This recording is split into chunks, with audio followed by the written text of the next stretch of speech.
रायगड़ा जिला कोलोनरा ब्लॉक स्थित mini stadium ठारे आज लोककला और संस्कृतिर महापर्व चैती महाआडंबर अनुष्ठित हो जाइछि। कोलोनरा वीडियो रीना प्रधान तत्वावधान में आयोजित यह कार्यक्रम प्रथमे कोलोनरा स्थित सत्यसाई मंदिर निकटरे थिबा झरणा ठारू पूजा विधि सह पवित्र जल संग्रह करी एक विराट कलश यात्रा बाजा बाजाणी रे बाहरी माँ माझी गौरी मंदिर रे पहुंचीथिला। सेठरे पूजार्चना कराजिबा परे मुख्य बजार देई चैती मंडप रे पहुंचीबा परे कलश स्थापन कराଯାई उद्घाटन कराଯାଇथिला। एही अवसर रे स्थानीय विधायक नीलमाधव हिक्का मुख्य अतिथि भाव जोग देइथिबा बेले जिला परिषद अध्यक्षा सरस्वती माझी, ब्लॉक अध्यक्षा संयुक्ता कुलिसिका, उपाध्यक्ष हलधर हिमिरिका, केसीसी बैंक निर्देशक तिरुपति बनागाड़ी, केंद्रीय आदिवासी जनजाति मोर्चार साधारण संपादक कालीराम माझी और जिला कला संस्कृति संघ उपसभापति संतोष कुमार बछा प्रमुख सम्मानित अतिथि भाव जोगदे ब्लॉकर विभिन्न स्थानरू चैती महोत्सव में अंशग्रहण कर सांस्कृतिक दल मानू उत्साहित करथिले।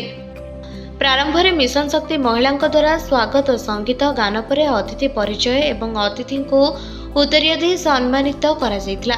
अतिथि द्वारा चैती पड़िया थिबा विभिन्न विभागर स्टल गुड़िक उद्घाटन करा परे विभिन्न विद्यालयर छात्र छात्री को नहीं सांस्कृतिक कार्यक्रम अनुष्ठित होइतिला।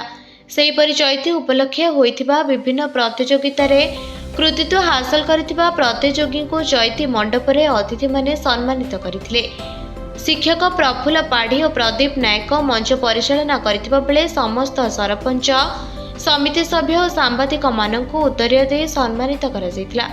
एथिरे बीएफ और गणेश्वर भट्ट, जीपीडीओ अजित कुमार होता, डब्ल्यूओ देवाशीष मुंड, एपीओ सुमित्रा पाणिग्राही, आरडब्ल्यूएसएस सहकारी जंत्री शुभदर्शिनी पट्टनायक, बीएलसी वर्षा प्रियदर्शिनी प्रधान, विभिन्न पंचायतर सरपंच समिति सभ्या, पीओ, महिला मंडल सदस्या, मिशन शक्ति कर्मचारी और अंगनवाड़ी कर्मी समेत ब्लॉकर विभिन्न विभागर कर्मचारी माने उपस्थित रही।